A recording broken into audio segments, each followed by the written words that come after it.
Hello there, and welcome to The Sleepless Scientist, a quiet place in the cosmos where your thoughts can unwind and knowledge becomes a soft lullaby for the night. Tonight's journey will take us into something strangely familiar and yet quietly unsettling, the paradox of self-awareness. But before you settle in and get cozy, I'd love if you could take a moment to like this video and subscribe, only if you truly find these quiet explorations enjoyable. And when you're ready, leave a comment to let me know where in the world you're listening from and what time it is for you right now. It's always such a gentle comfort to imagine all of us, scattered across the globe, sharing this same quiet moment, each in our own little slice of time. Now, feel free to dim the lights, maybe turn on a fan for a soft background hum, and let your body sink just a little deeper into wherever you are.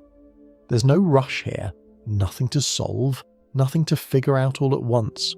Tonight, we'll explore a curious idea, one that begins with a simple question. What if becoming more aware of yourself then doesn't bring you closer to who you are, but gently pulls you away?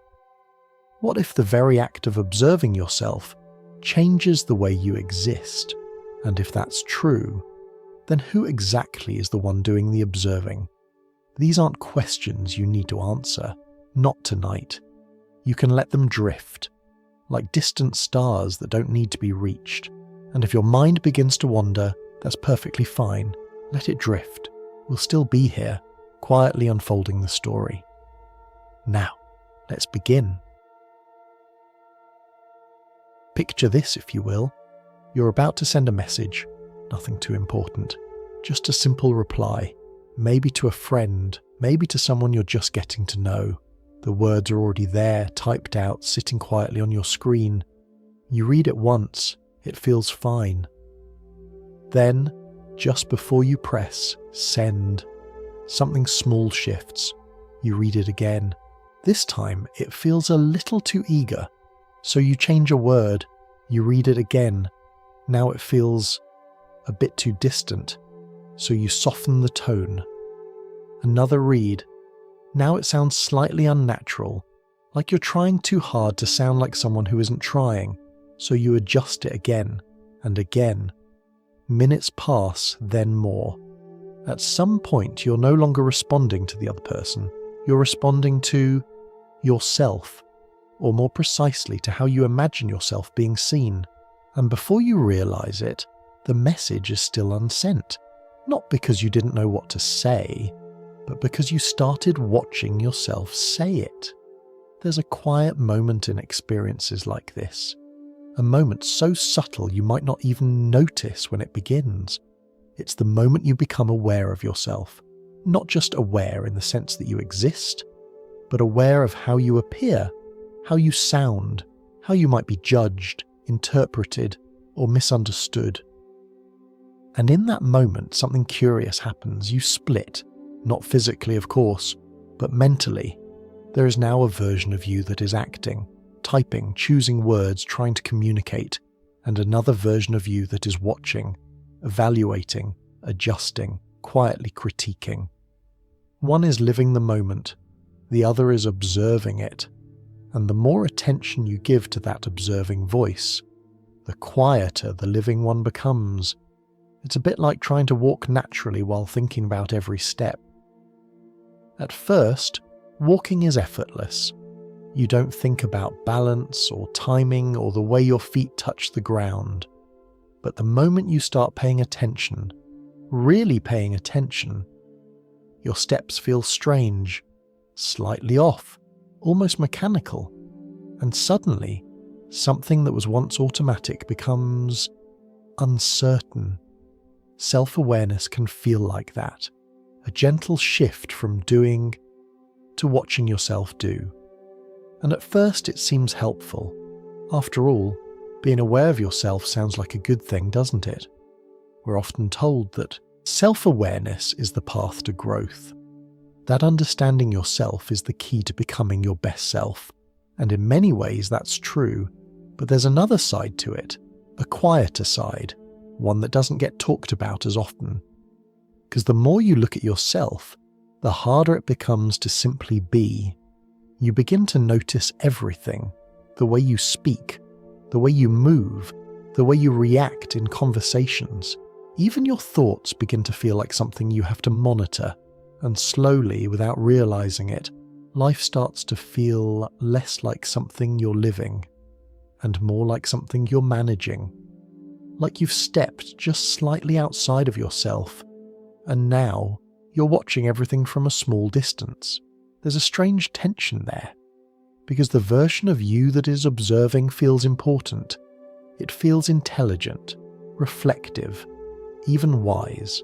But the version of you that is being observed, the one that laughs without thinking, speaks without filtering, moves without hesitation, that version begins to fade, not all at once, just a little at a time. And so, a quiet question begins to form. If you are always watching yourself, who is left to simply live? It's a question that doesn't demand an answer, but it lingers, like a soft echo in the background of your thoughts. And as we move deeper into this journey, we'll begin to explore that echo, not by forcing clarity, but by gently sitting with the uncertainty. Because sometimes understanding doesn't come from looking harder. Sometimes it comes from letting go, just enough to notice what remains. And for now, you can let that thought settle, like a message finally left unsent. There are moments in life that arrive quietly. They don't announce themselves, they don't ask for your attention, and yet, when they happen, they feel complete. You might be alone in your room, and a song begins to play. Not just any song, but one that lands just right, the kind that doesn't feel like sound anymore, but something closer to motion, like it's gently pulling you along with it. Your body responds before your thoughts do. A small sway, a shift in your shoulders. Maybe your hands begin to move, almost as if they remember something your mind has forgotten. And for a brief moment, there is no effort, no evaluation, no question of whether this looks good or makes sense. You're not thinking about dancing. You're simply moving. And in that movement, there is a kind of quiet freedom, the kind that doesn't need to be explained. But then, almost without warning, something changes. It could be something small. You catch your reflection in a mirror. Or maybe a thought slips in, soft but noticeable. Is this how I look when I dance? And just like that, the moment shifts. Your body is still moving, but something feels different now. The ease is gone. Your movements become slightly more careful, slightly more controlled.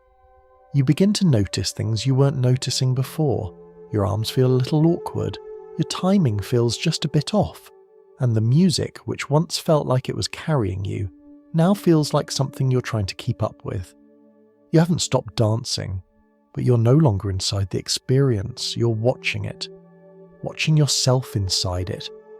And in doing so, something essential has changed. It's not that the music is different. It's not that your body has suddenly forgotten how to move. It's that your attention has shifted from being in the moment to observing the moment.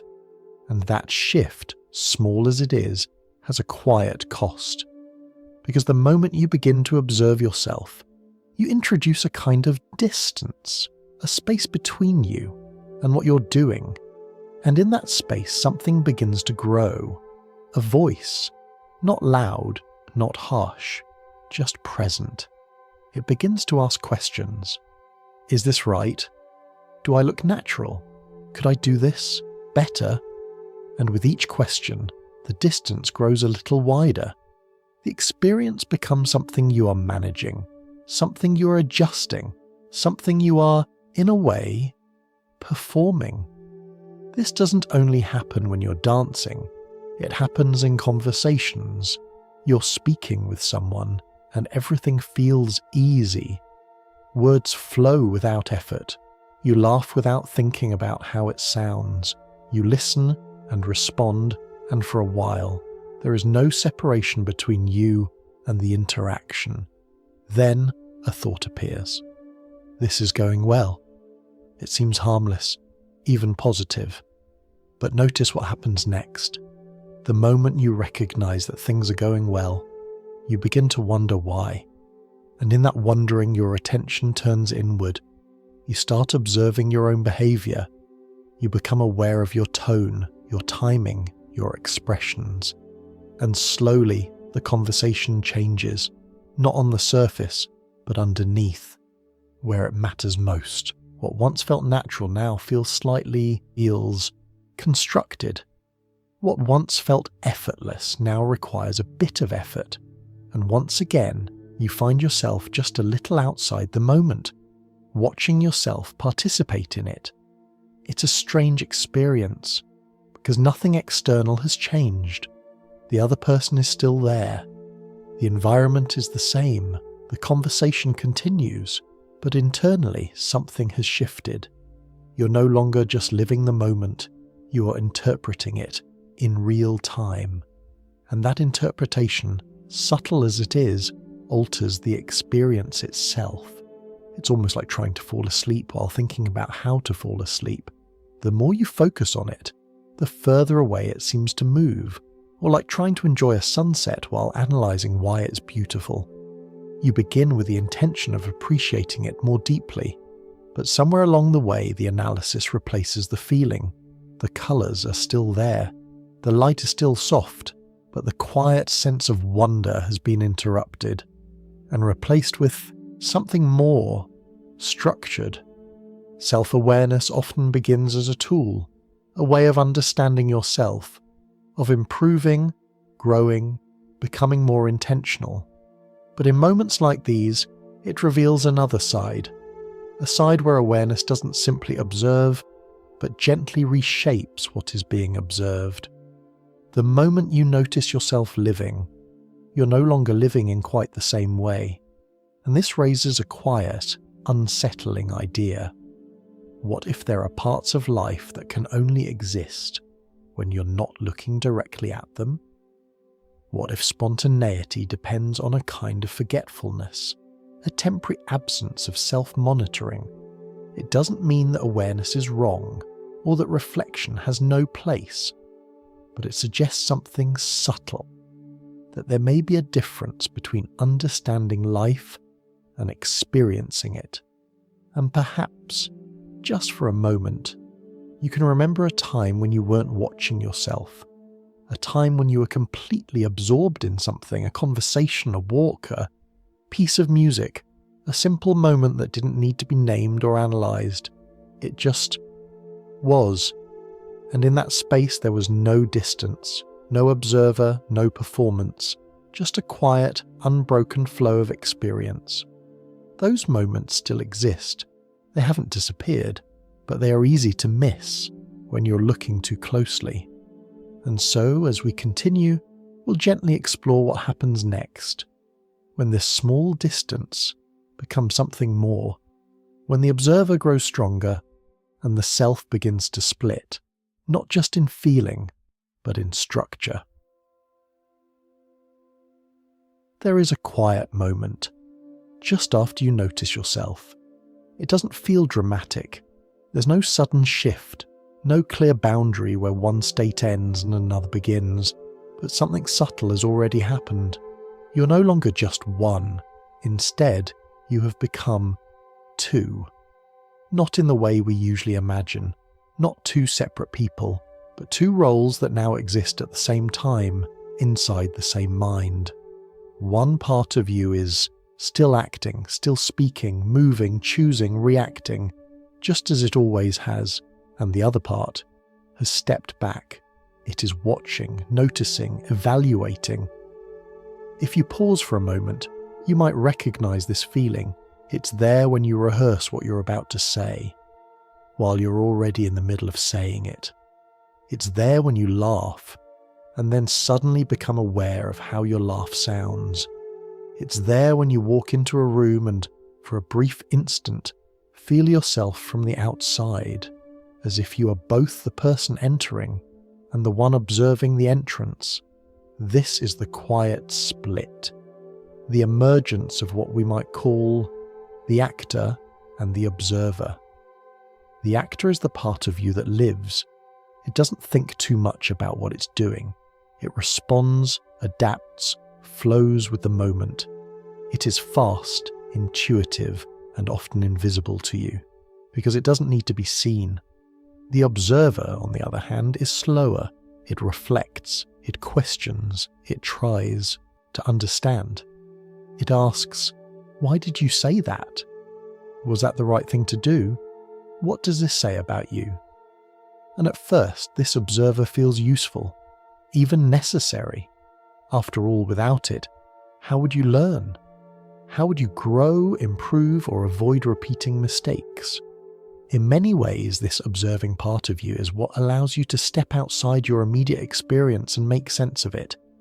But here is where things become a little more complex. Because the moment the observer appears, the actor changes. It's a bit like being on a stage. Imagine you are alone, moving freely, completely absorbed in what you're doing. There is no audience, no expectation, just movement. Now imagine that suddenly a spotlight turns on. You're still alone, but now you're being watched, even if the only person watching is you. Would you move the same way? Would your actions feel as natural? Or would something inside you begin to adjust? Just slightly. This is the subtle effect of observation. And it doesn't only apply to people. Even in the physical world, there are strange situations where observing something can change how it behaves. Not in a mystical way, but in a very real, measurable sense. And while the details can become quite complex, the idea itself is simple enough to feel. The act of looking is not always neutral. Sometimes it changes what is being seen, and in your own mind, something similar seems to happen. When you observe yourself, you don't just reveal your behaviour, you influence it, shape it, gently push it in one direction or another. So now, the actor is no longer acting freely. It is acting under observation, and the observer is no longer just watching. It is, in a quiet way, directing. This creates a strange dynamic, because both parts feel like you. The actor feels like you, because it is the one living your life. The observer feels like you, because it is the one thinking about your life, but they are not the same. And more importantly, they cannot fully exist at the same time in the same way. When the actor is strong, the observer fades into the background.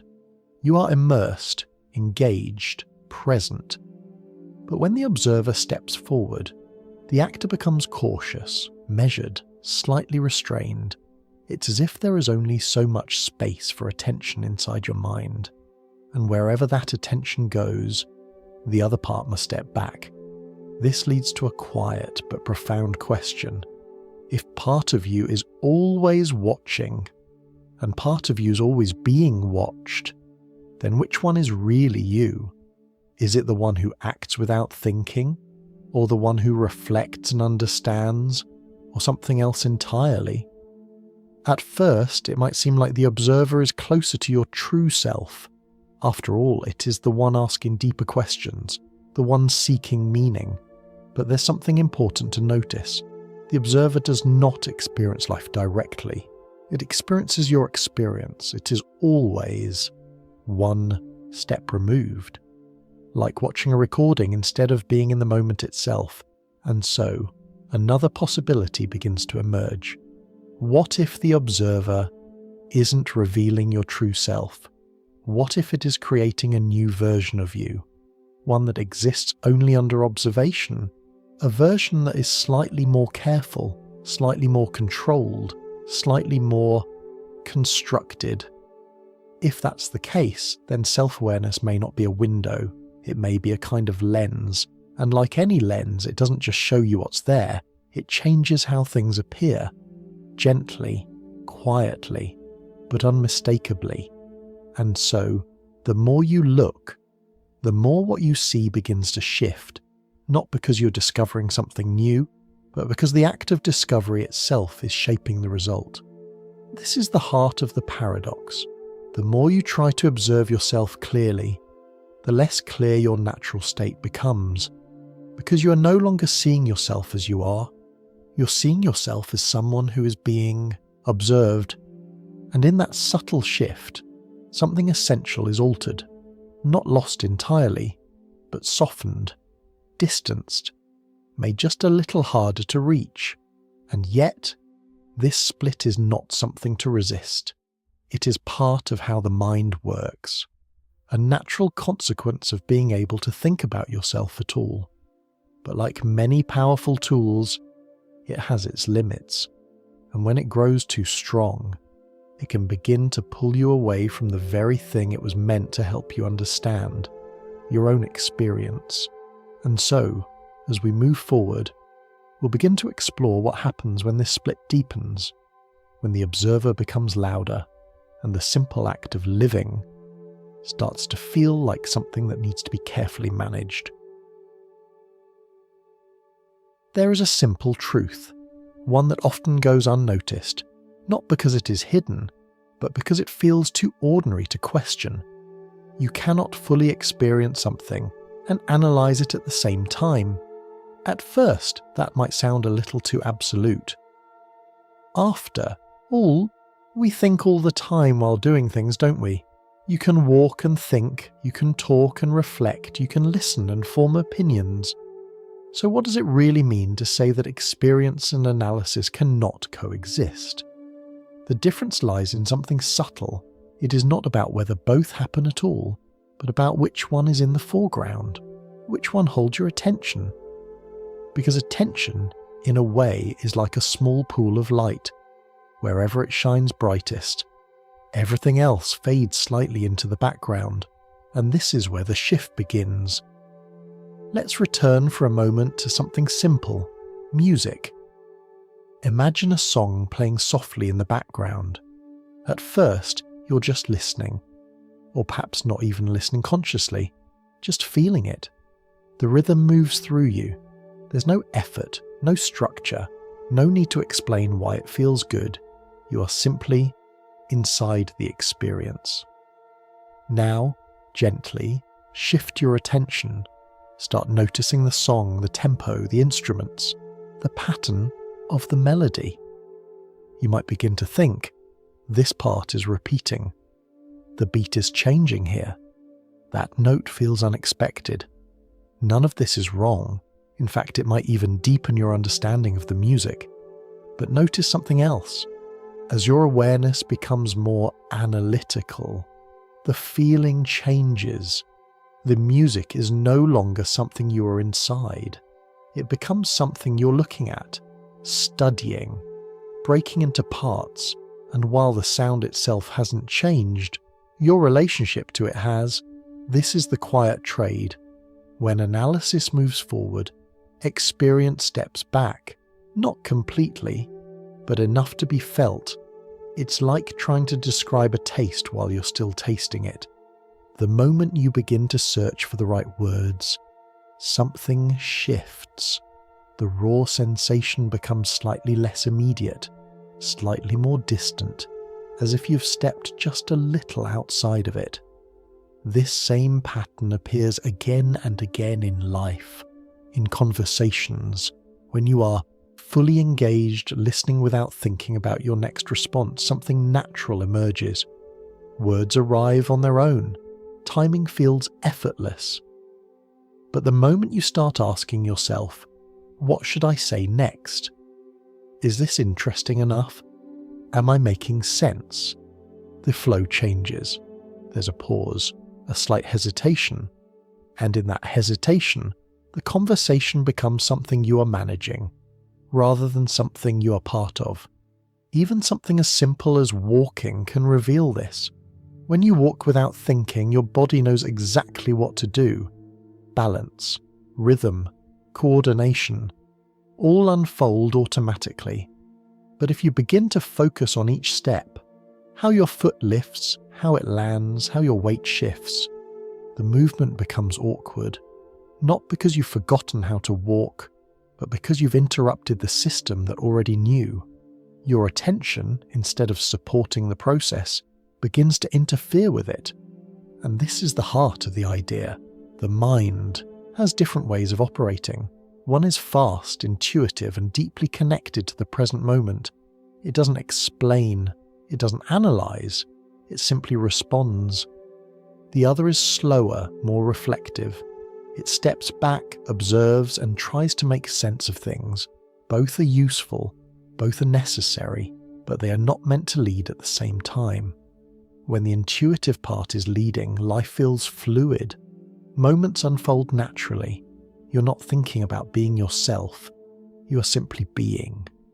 But when the analytical part takes over, something tightens. You begin to monitor, adjust, refine. And while that can be helpful in certain situations, it comes with a cost. The cost of immediacy, the cost of spontaneity, the cost of that quiet feeling of being completely absorbed in what you are doing. There is a phrase sometimes used in psychology, a state where people feel fully immersed in an activity, where time seems to pass differently, where actions feel effortless, where there is no gap between intention and movement. You don't need to remember the name of this state. What matters is that you've likely felt it, while drawing, while playing a game, while having a conversation that just flowed. In those moments, something is noticeably absent. You're not watching yourself. You're not asking if you're doing it right. You're not analysing your performance, and that absence is not a lack. It is what allows the experience to feel whole. But the moment self-awareness steps in too strongly, that wholeness begins to fragment. It doesn't disappear, it just becomes harder to access. Because now, instead of one continuous experience, you have two parallel processes. One part of you is doing, the other is observing the doing. And the more attention you give to the observer, the more the doing becomes cautious, measured, less free. So when we say you cannot dance and analyse at the same time, what we really mean is this. You cannot fully surrender to an experience while also standing outside of it. One requires presence, the other creates distance, and both draw from the same limited pool of attention. This is not a flaw, it is simply how the mind works. But understanding it reveals something important. If you want to fully experience a moment, there may be times when you have to gently loosen your grip on understanding it. Not forever, not completely, but just enough to let the moment unfold without interference. And perhaps that is where something unexpected begins to emerge. Not a better version of yourself, not a more refined or optimized version, but something quieter, something more immediate, a version of you that exists only when you're not watching. There are moments in life that feel unexpectedly easy, not perfect, not dramatic, just smooth in a way that doesn't require effort. You might be sitting across from someone, a table between you, 2 cups of something warm, the gentle hum of a place that doesn't demand your attention. At first there is the usual uncertainty, a small pause before the first words, a slight awareness of posture, of tone, of how you might be coming across. But then something softens. The conversation begins. A question leads to an answer, which leads to a story, which somehow leads to laughter. And before you realise it, the space between you feels lighter. There's no need to carefully choose each word. They arrive on their own. You're not thinking about whether you're interesting enough, you're simply responding, listening, reacting. And in that moment, something rare happens. You're not watching yourself. You're not measuring the interaction. You're not asking if this is going well. You're just there, fully inside the experience.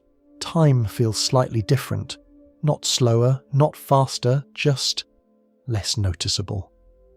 And then gently, almost imperceptibly, a thought appears. This is going well. It's a simple thought, harmless, even comforting. But the moment it appears, something shifts, because now you're no longer just in the conversation. You are aware of the conversation. You begin to step back just slightly, and from that small distance you start to observe, what am I doing that's making this work? Should I keep this tone? Am I saying the right things? It doesn't happen all at once. It unfolds gradually, but the effect is unmistakable. The words that once arrived effortlessly now take a fraction longer. There is a pause where there wasn't one before, a small gap between thought and speech, and in that gap, the observer grows stronger. You begin to monitor yourself, adjust your expressions, refine your responses. You might even try to recreate what was working before, to hold on to the flow that seemed so natural just moments ago. But here's the quiet irony. The very act of trying to maintain the moment is what begins to change it, because what made it feel natural was not something you were controlling. It was something that emerged in the absence of control. Now, control has entered the picture, not in a loud or obvious way, but in a soft, persistent presence, like a gentle hand guiding each word before it leaves your mouth. And that guidance, however subtle, introduces effort. The conversation becomes something you are shaping, instead of something you are part of. And the other person may not notice immediately. Everything might still appear the same. But internally, the experience is different. You feel it. That slight tension, that awareness of being seen, not just by the other person, but by yourself. You're now both the participant and the evaluator, and the more attention you give to the evaluator, or the less space there is for the participant.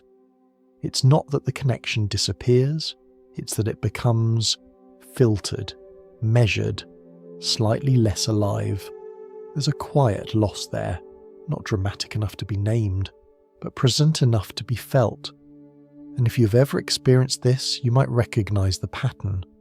Moments that feel the most natural often end the moment you notice how natural they are. It's like trying to hold on to water with your hands. The tighter you grip, the more it slips away. This isn't limited to conversations or relationships. It appears anywhere there is flow, creative work, sports, even simple moments of joy. The moment you try to capture the feeling, to understand it, preserve it, improve it, it begins to change, because now you are no longer inside the experience, you are outside of it, looking in. And this brings us back to something deeper, something we began to touch on earlier, the split, the actor and the observer. In moments like this, you can feel the transition clearly. At first, the actor is leading. You're speaking, laughing, responding without hesitation. But the moment awareness steps in, the observer begins to take control, and the actor adjusts accordingly, becomes more careful, more deliberate, more aware. But here's where things become even more subtle, because it might seem like the observer is helping. After all, it is trying to improve the situation, to make sure you say the right things, to avoid mistakes, to present yourself well, and in certain situations that can be useful, but in moments that rely on presence, on spontaneity, on genuine connection, that same awareness becomes a kind of interference, not because it is wrong, but because it changes the nature of the experience itself. It turns something organic into something constructed, something lived into something performed. And the more you rely on that internal observation, the further you move from the quiet ease that made the moment special in the first place. This leads to a gentle but important realization. The best moments in life are often not the ones you understand in real time. They are the ones you're too immersed in to analyze. They don't feel special because you recognize them as special. They feel special because for a while, you forgot to look at yourself. And in that forgetting, something real had space to emerge. So perhaps the question is not how to make moments like these happen more often. Perhaps it is softer than that. Perhaps it is simply this. What would it feel like to trust a moment enough not to examine it while it's still unfolding, to let it exist without trying to improve it or define it or hold on to it? Because maybe, just maybe, the most natural version of you is the one that appears when you're no longer trying to see yourself at all. There is something deeply comforting about the idea that somewhere beneath all the noise there is a real you, a stable version, an authentic core, a self that simply needs to be uncovered. It's an idea we are taught in many ways, sometimes directly, sometimes quietly through culture, stories, and advice. Find yourself. Be your true self. Understand who you really are. These phrases feel reassuring. They suggest that the confusion we experience is temporary and that clarity is waiting just beneath the surface. But what if something about this assumption is slightly off? What if the version of you that appears when you look inward is not the one you are trying to find? What if it is something else entirely? Let's return for a moment to the experience of observing yourself. When you notice your thoughts, your behavior, your reactions, it feels like you're getting closer to the truth. You're watching yourself, understanding yourself. But consider this gently. The moment you observe something, you're no longer inside it. You have stepped outside, even if only slightly. And from that position, what you're seeing is no longer the raw experience itself. It is the experience as it appears under observation, like looking at your reflection in a mirror. The image is clearly you, recognizable, familiar, but it is not the same as being inside your own body. It is a representation, a version, and just like any reflection, it depends on the surface that holds it, the angle, the lighting, the distance.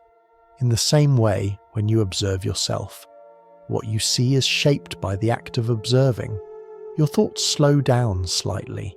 Your behavior becomes more deliberate. Your emotions are filtered through language. You begin to describe what you feel rather than simply feeling it. And in that process, something subtle is created, a version of you that exists only in observation. We might call this the observed self. It feels like you. It sounds like you. It even seems more refined, more thoughtful, more aware. But it is not the same as the version of you that existed before the observation began. That version, the one that was speaking, laughing, reacting without pause, did not need to be seen. It simply was. The observed self, on the other hand, is always slightly adjusted, slightly curated. It exists in relation to the observer, and because of that, it carries a certain awareness of how it appears. This doesn't mean it is fake, but it does mean it is different. It is shaped, influenced, quietly guided by the presence of attention. Imagine trying to smile naturally while watching yourself in a mirror. At first, it might feel normal, but the longer you look, the more the smile changes. You begin to adjust it, refine it, make it more symmetrical perhaps, or more relaxed. But in doing so, the original smile, the one that emerged without effort, is no longer there. It has been replaced by a version that is aware of itself. This is the gentle shift that self-awareness introduces. It doesn't reveal a hidden truth. It creates a new layer, a new version of you that exists under observation. And over time, something even more complex begins to happen. Because once this observed self is formed, you can begin to observe it as well. You can think about how you were thinking, Reflect on how you are reflecting, and in doing so, another layer appears, a kind of echo, a reflection of a reflection. It's a bit like standing between two mirrors facing each other. Your image repeats endlessly, each version slightly smaller, slightly further away. Which one is the real you? The first reflection? The second? The one at the very end fading into the distance? Or none of them at all? This is where the idea of a single, stable self begins to soften. Because instead of one clear identity, you find layers, versions, perspectives that shift depending on where your attention is placed. And the more you look, the more these layers multiply. At first, this might feel like progress, more awareness, more understanding. But there is a quiet consequence, because if every version of you is shaped by observation, then the act of searching for your true self may be changing what you're trying to find. It's like trying to see the surface of a still lake while continuously touching the water. Each movement creates ripples, and those ripples distort the reflection. The more you try to see clearly, the more the image shifts. This does not mean that there is no real you. It simply suggests something more delicate, that the version of you can observe is not the same as the version of you that simply exists. One is experienced, the other is constructed. One is immediate, the other is interpreted. And both feel real, but they are not the same. So when we speak of self-awareness, it may not be a process of uncovering something hidden. It may be a process of creating something new, a version of you that is shaped by attention, language, memory, and reflection, a version that helps you navigate the world, but is not identical to the quiet, unobserved experience of being alive. And perhaps this is where the paradox deepens, because the more you try to understand yourself through observation, the more you engage with a version of yourself that only exists because you are looking. Which leaves a quiet question, not one that demands an answer, but one that lingers gently in the background. If the self you can see is shaped by the act of seeing, then what remains when you stop looking? Imagine walking into a room filled entirely with mirrors, not just one or two, but mirrors on every side. In front of you, behind you, to your left and your right, even above and below, reflecting at angles you didn't expect. At first, it feels almost magical. You see yourself from perspectives you've never seen before. A reflection facing forward, another from the side, another from behind. Each one slightly different, each one revealing something new. You move your hand, and dozens of hands move with you. You tilt your head, and a cascade of versions follow. There's a quiet fascination in it. A sense that perhaps if you look carefully enough, you might finally see yourself clearly, but then you take a step deeper into the room, and something begins to change. The reflections multiply, not just once or twice, but endlessly. Each mirror reflects another mirror, which reflects another mirror, stretching further and further into the distance. You begin to notice something strange. You're no longer looking at just one version of yourself. You're looking at reflections of reflections, each one slightly smaller, slightly further away, but still undeniably you. And the deeper you look, the harder it becomes to tell which one is the original. This is what self-awareness can begin to feel like. At first, it offers clarity, a single reflection, a simple understanding of your thoughts, your actions, your feelings.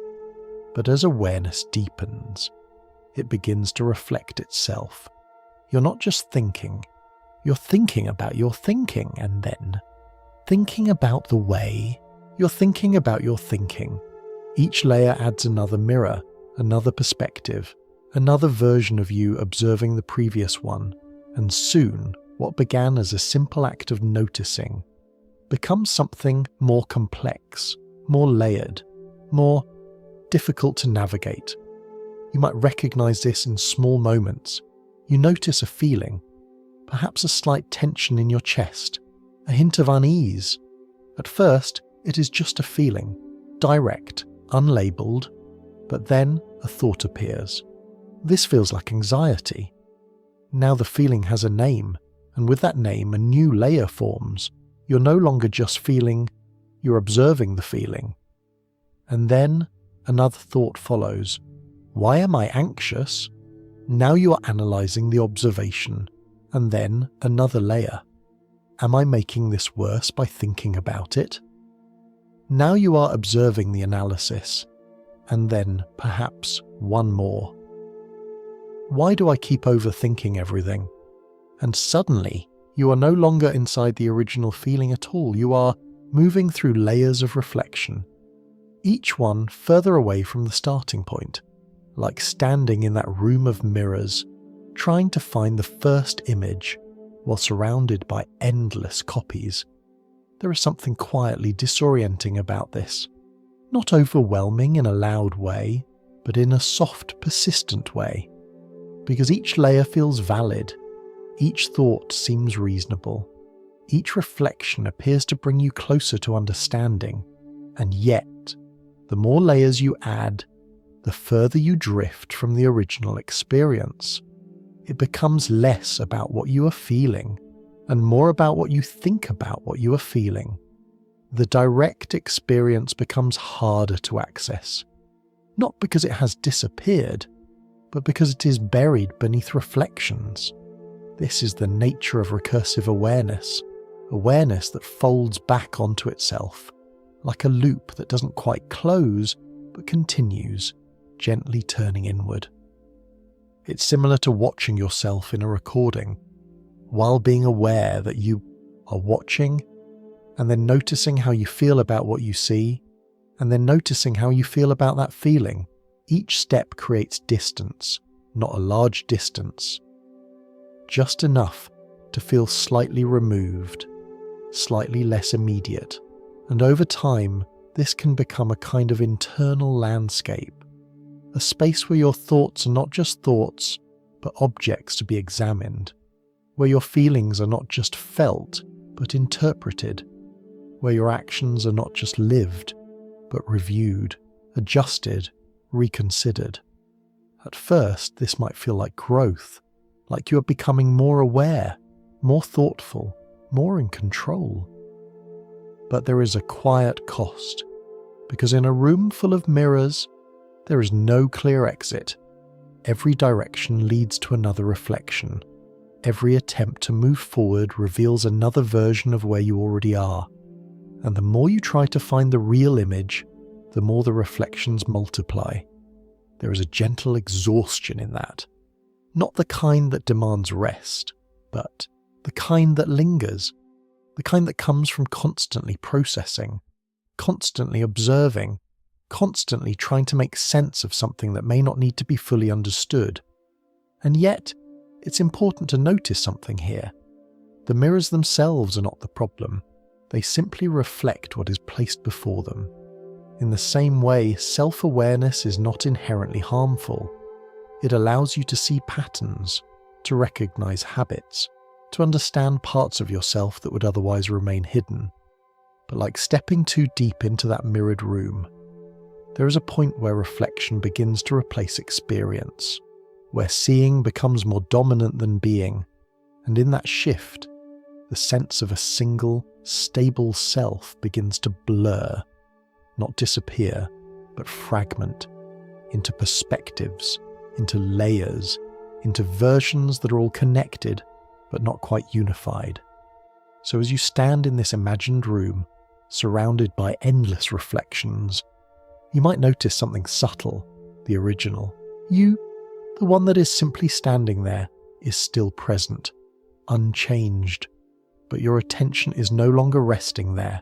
It is moving outward, into the reflections, following them, trying to understand them, trying to find something within them, and perhaps, just for a moment, you can let your gaze soften, not focusing on any single reflection, not trying to trace them back, just noticing that they are there, and that behind all of them, there is still something simple, something immediate, something that does not need to be reflected just to exist.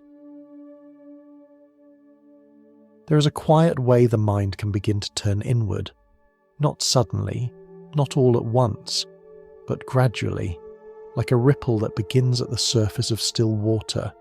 At first it is just a single disturbance, a small thought, a simple feeling. Perhaps something like this. You notice a slight tension in your chest. Nothing overwhelming, just a faint sense that something feels off. At this stage, it is only a feeling, unlabeled, direct. You're inside it. But then, gently, the mind begins to respond. A thought forms. This might be anxiety. Now something has changed. The feeling has been named, and in naming it, you have stepped just slightly outside of it. You're no longer only feeling, you're also observing, and that observation introduces the first layer, the first ripple. It spreads outward, softly, naturally, almost helpfully, because now you feel like you understand what is happening. But the mind rarely stops at one layer. Another thought follows. Why am I anxious? Now the mind begins to analyze. It searches for causes, for patterns, for explanations. And this creates a second ripple, wider than the first, further from the center. And then another thought appears. Am I making this worse by thinking about it? Now the mind turns again, not toward the feeling, but toward the thinking itself. And this is where something subtle begins to unfold, because now you are not only observing the feeling, you're observing the way you are observing the feeling. The mind folds back onto itself, gently, quietly, and another ripple forms, then another. What if I'm overthinking? Why do I always overthink? Is this just who I am? Each thought builds on the last, not in a straight line, but in expanding circles, like waves on water, overlapping, blending into one another. And with each layer, something shifts. The original feeling, the one that started everything, becomes harder to reach, not gone, just distant, like a sound fading behind echoes. This is what we might call a kind of spiral, not a sharp, dramatic spiral, but a soft one, an inward-turning motion of awareness, where each attempt to understand creates more to understand, and soon the mind is no longer responding to the original experience. It is responding to its own reflections. It becomes a conversation with itself, a loop that feels meaningful, but never quite settles. You may have felt this late at night, when the world is quiet and your thoughts begin to drift. At first they are simple, fragments of the day, a conversation you had, a moment you replay, but then the mind begins to organize those fragments, to interpret them, to ask questions, and slowly, without realizing it, you're no longer remembering, you're analyzing your memory, and then analyzing your analysis, and then noticing that you are doing that. It becomes layered, self-referential, like standing in that hall of mirrors, but now, instead of images, there are thoughts, reflections of reflections, and somewhere in the middle of it, a subtle tension begins to grow, not because anything is wrong, but because nothing is settling. Each answer leads to another question, each realization opens another layer, and the sense of clarity you are seeking moves just a little further away. This is the quiet paradox. The more you try to understand yourself completely, the more complex you appear to become.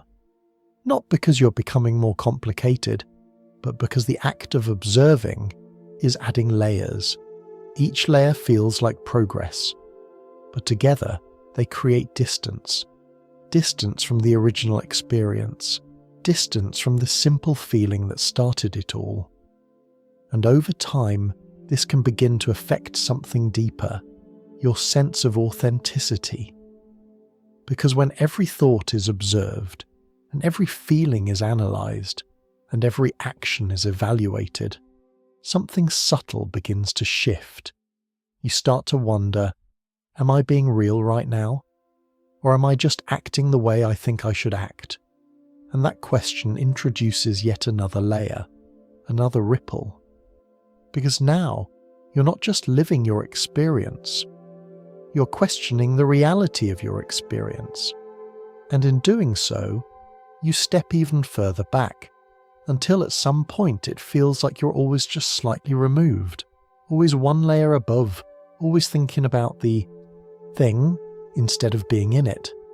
This is what we might gently call the authenticity spiral, a pattern where the search for what is real leads to more reflection, which leads to more questioning, which leads to more distance, not because something is broken, but because the mind is doing what it naturally does.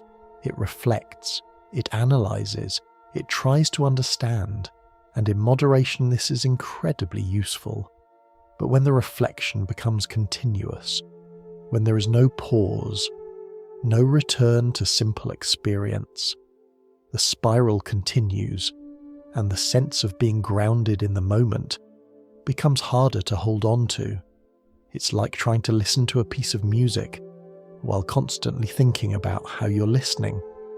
At some point, the music fades into the background, and what remains is the awareness of listening itself, a layer removed, a step away. And yet, even within this spiral, there is something quiet and steady, something that does not need to analyze itself to exist. The original experience, the first ripple, the simple feeling before the layers began, it is still there, unchanged, just waiting beneath the surface of reflection. And perhaps, as we continue, we can begin to notice not how to stop the spiral completely, but how to gently step out of its center, just enough to feel something directly again. There is something deeply appealing about the idea of stepping back from your thoughts, to sit quietly, to observe, to watch the mind as it moves, without getting caught in it. Many practices are built around this idea: meditation, journaling, reflection. They're often described as ways to become more present, more aware, more in tune with yourself. And in many ways they are. They offer a space where the noise softens, where you can begin to notice patterns, where thoughts rise and fall like gentle waves. At first, this feels like relief. Instead of being carried away by every thought, you begin to see them. Instead of reacting immediately, you pause, you observe, and in that observation there is a sense of distance, a space between you and what you are experiencing. This space can feel peaceful, like stepping back from a crowded room into a quiet hallway. But if you stay there long enough, something subtle begins to happen. You begin to wonder, who is doing the observing? At first, the question feels almost philosophical, something you can gently acknowledge and let pass. But if your attention lingers, the question deepens, because when you observe your thoughts, it feels like there is a part of you that is separate from them, a quiet presence, a watcher, and that watcher feels stable, still, unchanging. So you rest in it, you identify with it, you begin to think, this is me, the one who observes. But then something curious happens, a new thought appears. I am observing my thoughts, and suddenly, the observer has become something you can notice as well. It is no longer invisible, it is no longer just the background, it has moved into the foreground, and now it too can be observed. Which raises the question again, if you can observe the observer, then who is observing that? Another layer forms, quietly, naturally, without effort. And just like that, the space you thought you'd stepped into begins to deepen, not into silence, but into layers. The observer becomes the observed, and a new observer appears, and then another, each one slightly further back, each one slightly more subtle, like standing in front of two mirrors, watching reflections stretch endlessly into the distance. This is one of the quiet paradoxes of awareness. The more you try to step outside your thoughts, the more layers of observation appear, not because something has gone wrong, but because the mind is capable of reflecting on itself, again and again and again. This can happen in journaling as well. You sit down with the intention of being honest, of writing what you feel, of putting your thoughts onto the page. At first, the words flow naturally. You describe your day, your emotions, your experiences. There is a sense of clarity, a feeling that you are expressing something real. But then slowly, something shifts. You begin to notice your own writing, the way your sentences sound, the way your thoughts are structured. You might even imagine reading it later, or someone else reading it, and in that moment, the writing changes. Not drastically, just slightly. You choose words more carefully. You shape your thoughts more deliberately. You begin to present your feelings, instead of simply expressing them. And now, the act of journaling has become something else. Not just a process of understanding, but a quiet form of performance. You are writing, but you're also watching yourself write, curating, adjusting, framing your experience in a way that feels coherent, meaningful, perhaps even complete, but real. Experience is rarely that tidy. It is often messy, fragmented, unclear, and when you begin to shape it too much, you risk losing the rawness that made it real in the first place. This is not to say that these practices are harmful, far from it. They can be deeply helpful. They can bring awareness to patterns that would otherwise remain hidden. They can create space where there was once only reaction. But like everything we have explored so far, they exist within the same structure, the same dynamic between observer and observed, and so they are not immune to the paradox. They can, if taken too far, become another layer in the spiral, another reflection in the hall of mirrors, another place where you're not just experiencing, but observing your experience of experiencing. It becomes very subtle, very quiet, but also very constant. And this constancy can create a kind of gentle fatigue, not a sharp exhaustion, but a soft, lingering sense of always being slightly removed, always one step back, always aware, even in moments that might not require awareness at all.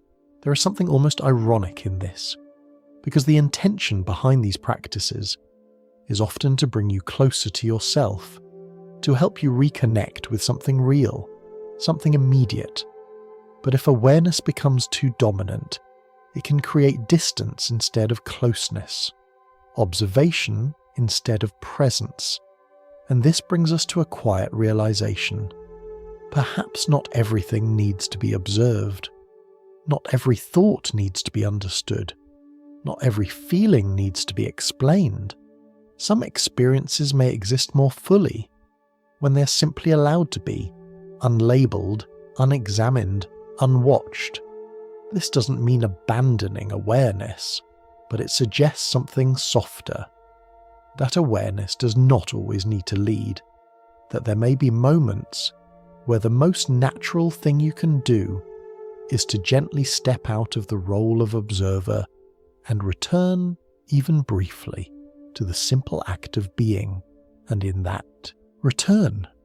The layers do not disappear, the mirrors do not vanish, but they become quieter, less demanding, allowing something else to come forward, something that does not need to be observed to exist.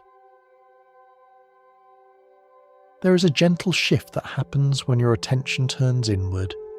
You might be sitting quietly, not doing much at all. No urgent task, no immediate demand. Just a moment of stillness. And in that stillness, your mind begins to wander. Not randomly exactly, but softly, drifting. You think about something that happened earlier today.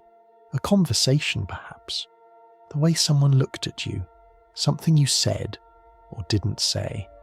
And then, almost without noticing, your thoughts begin to revolve around you. Not in a selfish way, but in a reflective way. You begin to ask, why did I react like that? What does that say about me?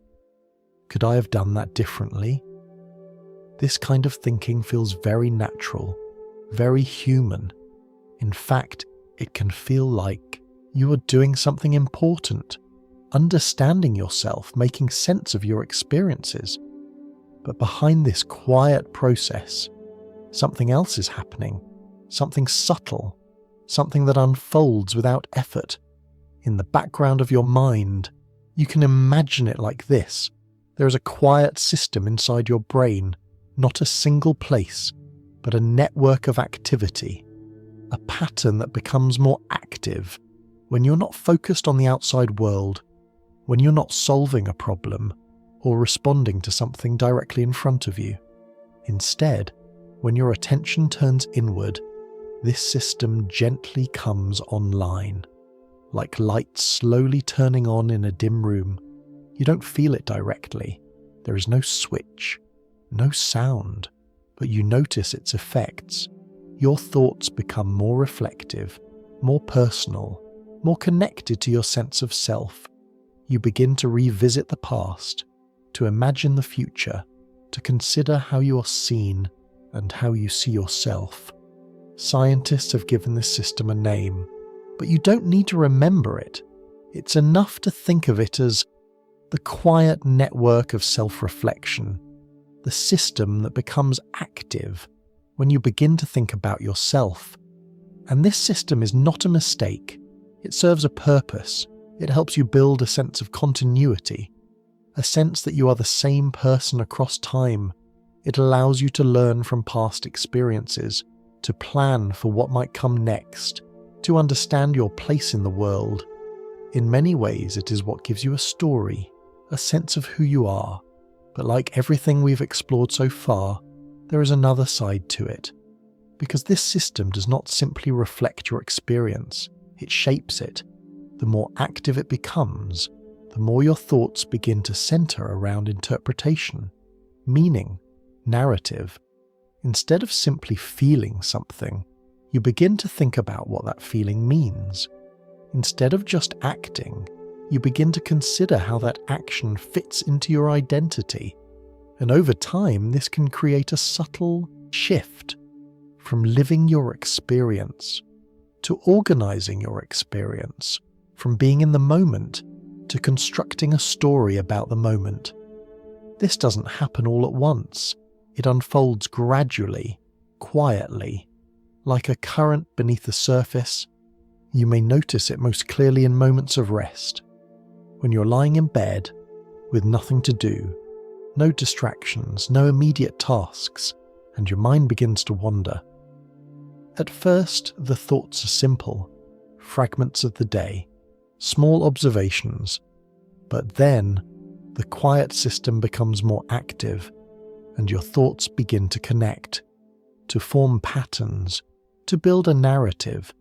You replay a conversation, you imagine a different outcome, you reflect on what it meant, you wonder how you could have done it differently, and before long, you're no longer just remembering, you are interpreting, you are constructing a version of events filtered through your current perspective.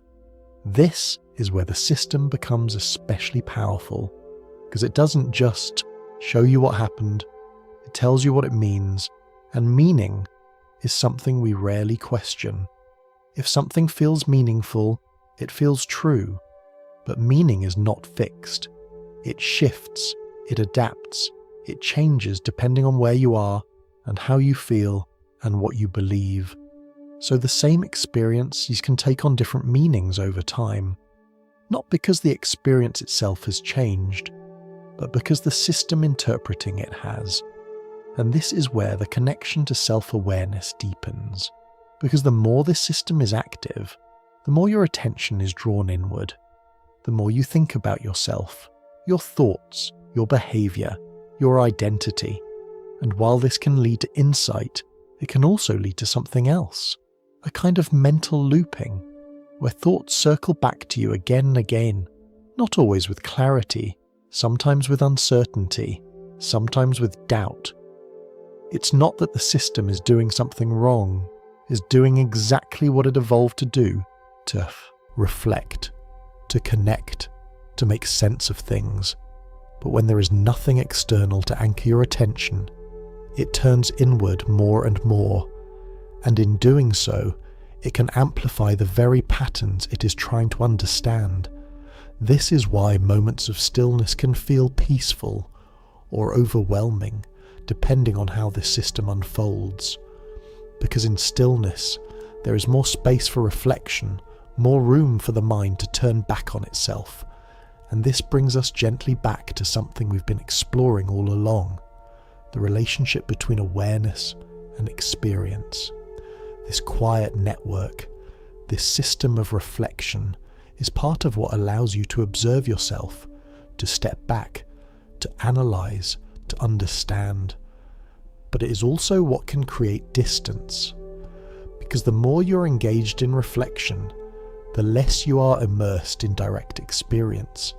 It is not a problem to be solved, not something to turn off, but something to understand, to notice, to recognize when it is helpful and when it begins to take you further away from the moment you're living. And perhaps, in noticing that, you begin to find a kind of balance, not by removing awareness, but by allowing it to rest when it is not needed, like dimming the lights in that quiet room just enough to see what remains in the dark. There is a quiet voice that follows you through your life. It doesn't speak out loud, no one else can hear it, and yet it is almost always there. Sometimes it is subtle, a soft whisper in the background. Other times it becomes clearer, more defined, like a narrator gently describing what is happening as it happens. You might notice it when something small goes wrong. You trip slightly while walking, and a thought appears, "That was awkward," or when you say something in a conversation and later as you walk away, "Why did I say that?"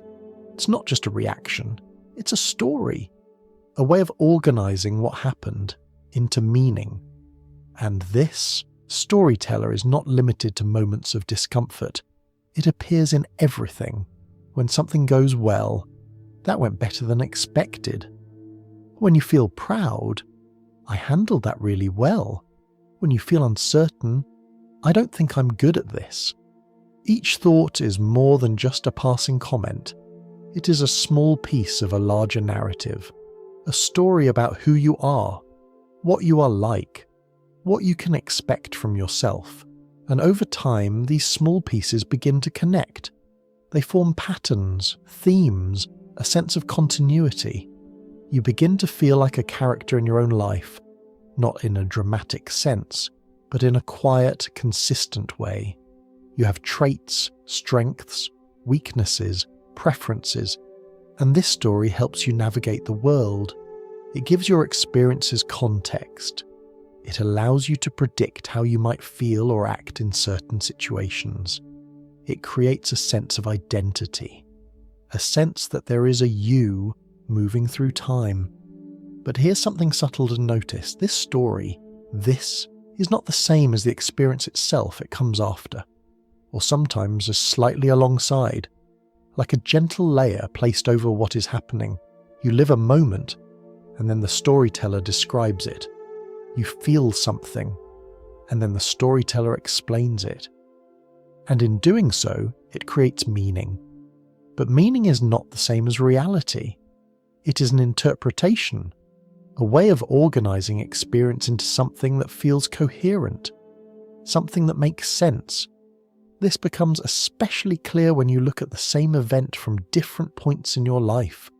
A moment that once felt confusing may later feel obvious.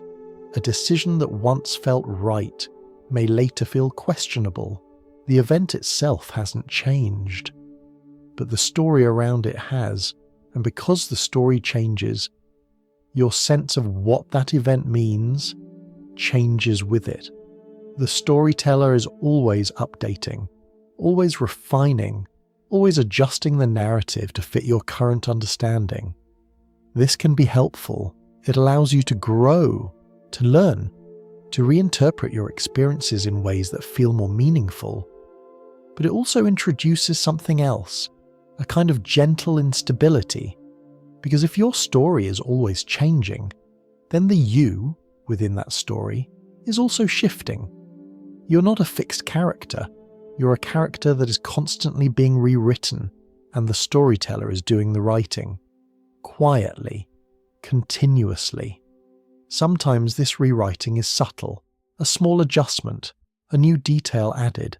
Other times, it is more significant, a complete shift in how you see yourself.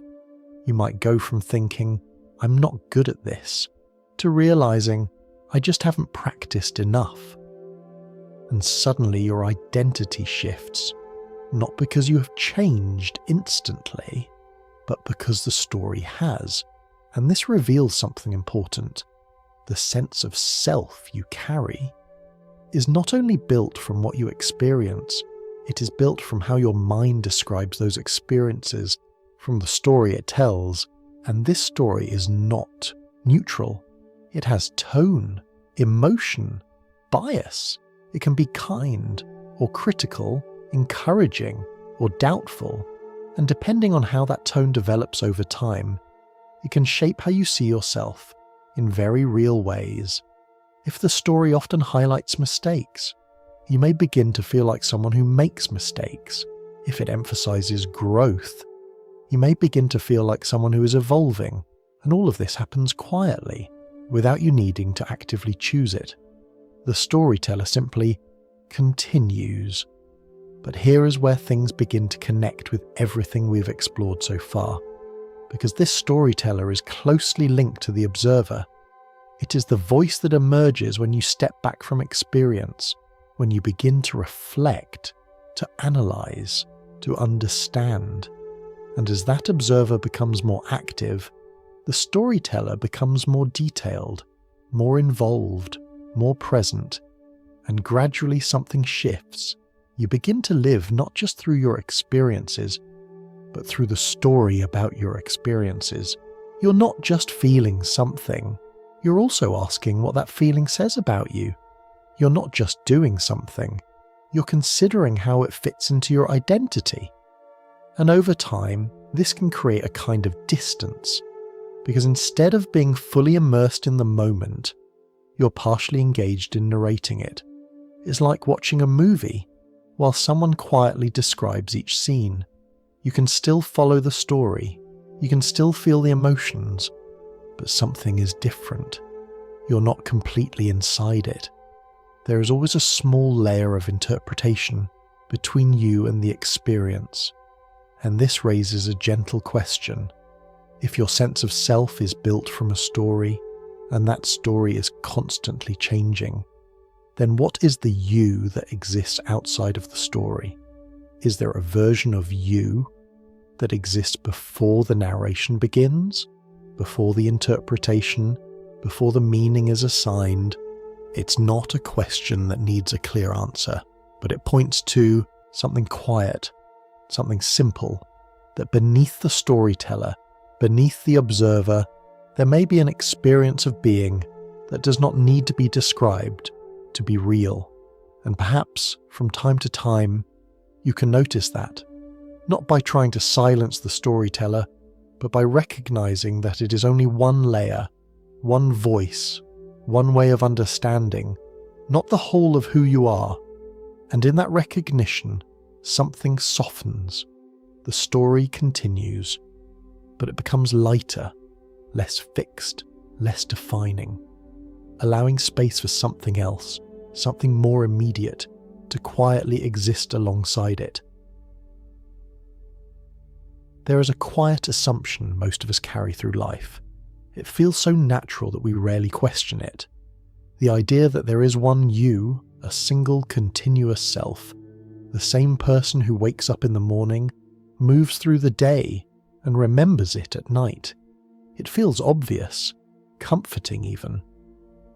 But if you look closely, that sense of being one consistent self begins to soften, because the you who lives an experience and the you who remembers it are not always the same. Let's begin with something simple. Imagine you go on a short trip, nothing extravagant, just a few days away, maybe somewhere quiet.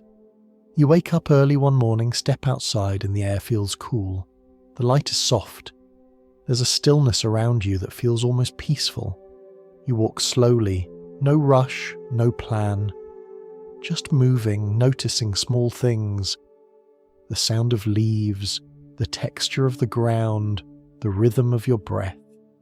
In that moment, you're not thinking about whether this is enjoyable. You're not measuring the experience. You're simply there.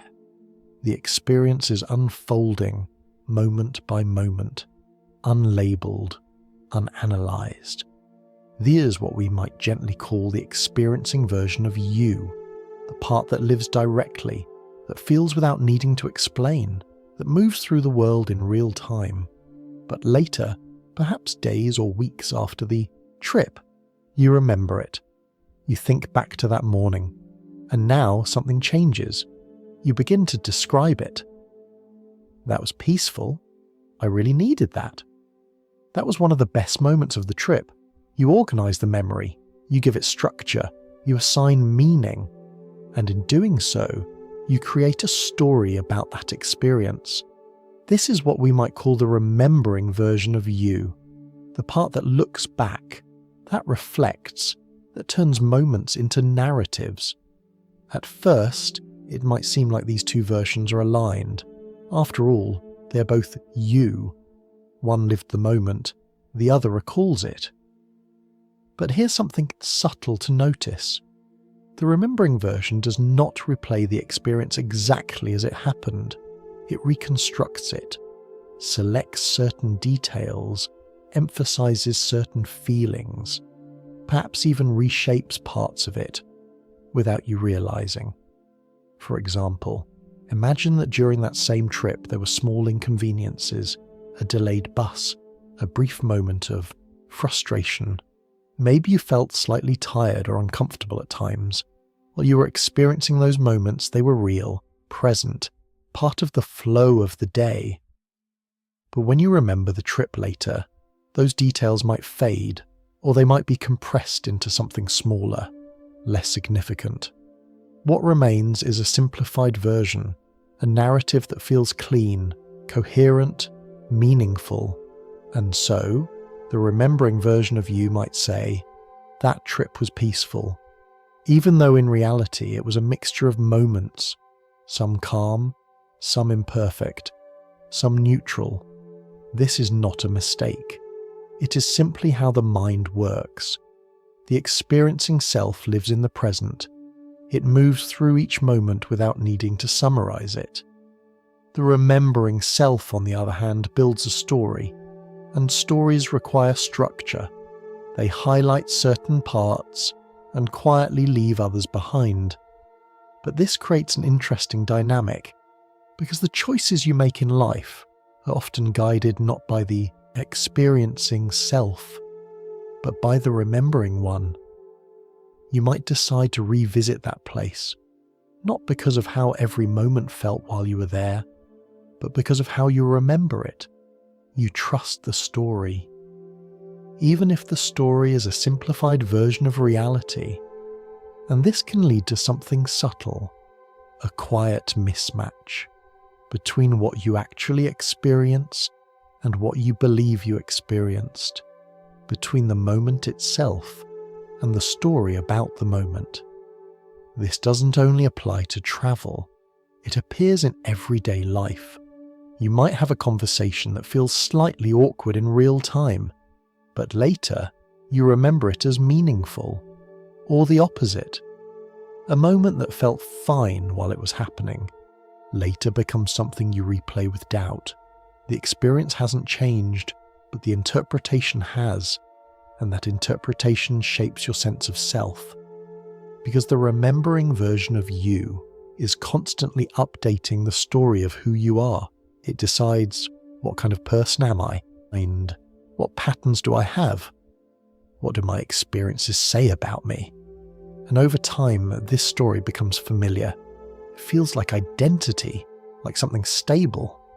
But beneath it, the experiencing self continues to move, to feel, to change from moment to moment, without needing to define itself. So now, instead of one self, you begin to see two, one that lives, and one that tells the story of what was lived. And they're not always in perfect agreement. The living self might feel something briefly, and move on. The remembering self might hold on to it, expand it, give it meaning far beyond the moment itself. Or the living self might experience something deeply, but the remembering self reduces it, compresses it into a simple label, and this creates a gentle tension, because when you ask yourself, who am I? Which version is answering? The one that is living right now, or the one that is telling the story?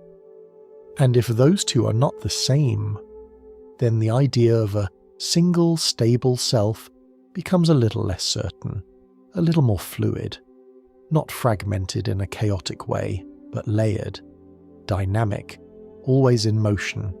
And perhaps there is something quietly freeing in that, because if the self is not fixed, if it is not a single, unchanging thing, then it does not need to be perfectly understood. It does not need to be captured in a single definition. It can be experienced, moment by moment, without needing to fully explain itself. And maybe, just for a moment, you can notice the difference between the part of you that is reading these words and the part of you that will later remember them. One is here, now. The other will turn this into a story, and both are real in their own quiet way. There is a quiet belief many of us carry without noticing, that our memories are like recordings, stored somewhere in the mind, waiting to be played back, as if the past exists, exactly as it happened, preserved in detail. And when we remember something, we're simply pressing play, returning to a moment that is already complete. But the truth is a little softer than that, a little less certain, because memory is not a recording.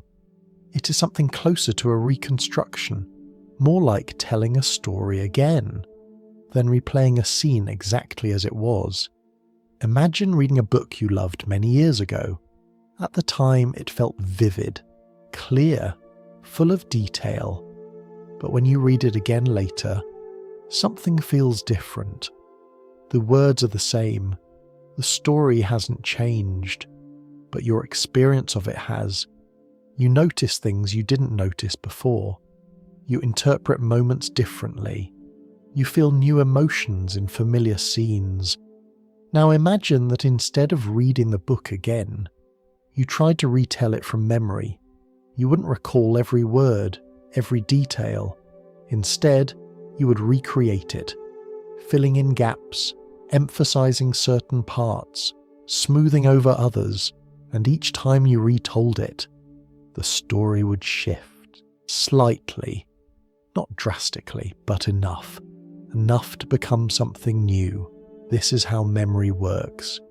Each time you remember something, you're not simply accessing the past, you're rebuilding it, gently, quietly, using pieces of what happened, combined with your current thoughts, your current emotions, your current understanding of yourself. So the memory you recall today is not exactly the same as the one you recalled yesterday, and the one you recall tomorrow will shift again, not because you are forgetting, but because remembering itself is a creative act, a process of reconstruction. This might sound unsettling at first, as if the past is slipping away, becoming less reliable. But it is not that the past disappears, it is that your relationship to it evolves. You don't carry your experiences as fixed objects, you carry them as living stories, stories that adapt as you change. This becomes especially clear when you think about emotional memories, moments that felt intense, significant, perhaps even defining. At the time, the emotions were immediate, raw, unfiltered. But when you remember those moments later, the feeling is different. It is softer, more distant, or sometimes more intense, depending on how you interpret it now. You might remember a difficult moment and see it as something that shaped you, something that made you stronger. Or you might remember it as something that limited you, something that still lingers. The event itself has not changed, but the meaning has. And meaning is what memory holds on to, not just what happened, but what it represents. This is where memory begins to connect with identity, because the way you remember your past shapes the story you tell about yourself. If you remember your past as a series of struggles, you may begin to see yourself as someone who has always struggled. If you remember it as a path of growth, you may see yourself as someone who is always evolving. Both interpretations can arise from the same set of experiences, but they lead to very different senses of self. And this is where the process becomes even more subtle. Because when you reflect on your past, you're not only remembering it, you are shaping it. Each reflection reinforces certain patterns, certain meanings, certain narratives. And over time, these patterns become familiar.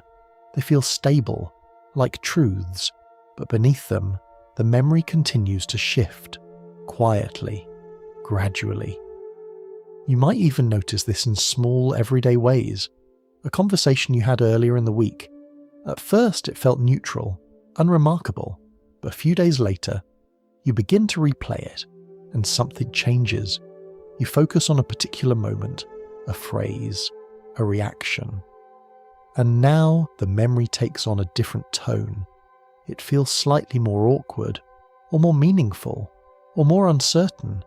The original experience has not changed, but the version you are remembering has been shaped by your current perspective. This is not a flaw, it is a feature of how the mind works. It allows you to reinterpret your experiences, to find new meaning, to adapt your understanding as you grow. But it also means that the self you're trying to understand through memory is not fixed. It is constantly being rewritten. And so, when you look back and ask, why did I do that? Who was I then? You're not observing a static version of yourself. You're interacting with a reconstruction, a version shaped by your present mind, which means that the more you try to define yourself through your past, the more that definition shifts, like trying to draw a clear line on water that is gently moving. And this brings us back to something we've been circling around, the idea that understanding yourself completely may not be as straightforward as it seems, because the self you're trying to understand is not only changing in the present, it is also changing in the past, reinterpreted, reframed, retold, and perhaps there is something quietly freeing in that. Because if your past is not fixed, then neither is the story it tells about you. It is not locked in place, not final, not complete. It is something that can soften, shift, evolve, and maybe, just for a moment, you can notice that, not as something to control, but as something to gently allow. The past is not something you carry unchanged. It is something you continue to write each time you remember it. And the version of you within that story is always, quietly, becoming something new. There is something we do, almost without noticing. We look back, not just casually but with intention. We revisit moments from the past and try to understand them. Why we said something, why we felt a certain way, why we made a decision that now seems different from who we believe we are. It feels like a reasonable thing to do. After all, understanding your past seems like a way to understand yourself. But there is a quiet detail in this process, one that is easy to overlook. The version of you you're trying to understand no longer exists, not in the same way, not as the person you are now. And yet, when you reflect on your past, you often do so as if that version of you is still there, as if you can look at it clearly, objectively, and figure it out. Let's imagine something simple. You remember a moment from a few years ago, a conversation perhaps, one that didn't go the way you expected. At the time, you reacted quickly. Maybe you said something you later questioned. Maybe you stayed silent when you wished you had spoken. Now, looking back, you begin to analyze it. You think, why didn't I handle that better? I should have known what to say. I would do that differently now. These thoughts feel clear, reasonable, even insightful. But notice something subtle. The perspective you're using is not the same as the one you had in that moment. At that time, you were operating with a different set of information, different emotions, different experiences, a different understanding of yourself and the world. You were responding in real time with whatever you had available then. Now, you're looking back with everything you have learned since. It's like judging a decision made in the dark while standing in the light. Of course, it seems obvious now. Of course, the better option is clear. But at the time, it wasn't. And so, when you analyze your past self, you are not simply observing it. You are comparing it to your present self. And this comparison creates a kind of distortion, because you are holding two different versions of yourself to the same standard. Even though they existed under completely different conditions, this is where the quiet tension begins. You start to feel as though your past self was flawed, that it should have known more, done better, acted differently. But what you are really doing is projecting your current understanding onto a version of you that did not yet have it, and in doing so, you create a gap, a sense of distance between who you were and who you are now. This gap can feel uncomfortable, sometimes even heavy, because it can be filled with regret or confusion or the sense that you have somehow fallen short. But there is another way to see it, a softer way, because that past version of you was not incomplete. It was simply earlier in its understanding, earlier in its experience, earlier in its unfolding, and the choices it made were shaped by that moment, not by the knowledge you have now. This becomes even more complex when you remember that memory itself is not fixed. The version of the past you're analysing is already a reconstruction, a story shaped by your current perspective. So you are not only analysing a past version of yourself, you are analysing a version of that past that has been reshaped by time. It is like trying to understand a photograph that has been subtly edited each time you looked at it. The colours shift slightly, the details soften, the framing changes, and yet you treat it as if it were the original, as if it were something you could fully trust. And this leads to a quiet paradox. You're using the present version of your mind to analyse a past version of yourself through a memory that has been reconstructed and expecting clarity. But perhaps clarity is not the point. Perhaps the value is not in perfectly understanding who you were, but in noticing how you are relating to that version now. Because the way you interpret your past is not just about the past, it is about your present. If you look back with harshness, You may begin to feel that harshness toward yourself now. If you look back with curiosity, you may create space for understanding, and if you look back with gentleness, you may begin to see continuity instead of separation. The past self and the present self are not separate people. They are part of the same unfolding, different points along the same path, and the differences between them are not signs of failure. They are signs of movement, of change, of growth. But this also means something else, something that connects quietly to everything we have explored so far. If the self you're analysing from the past no longer exists in the same way, then the self you're analysing right now will also change. The version of you sitting here, thinking, reflecting, trying to understand, will not remain exactly the same.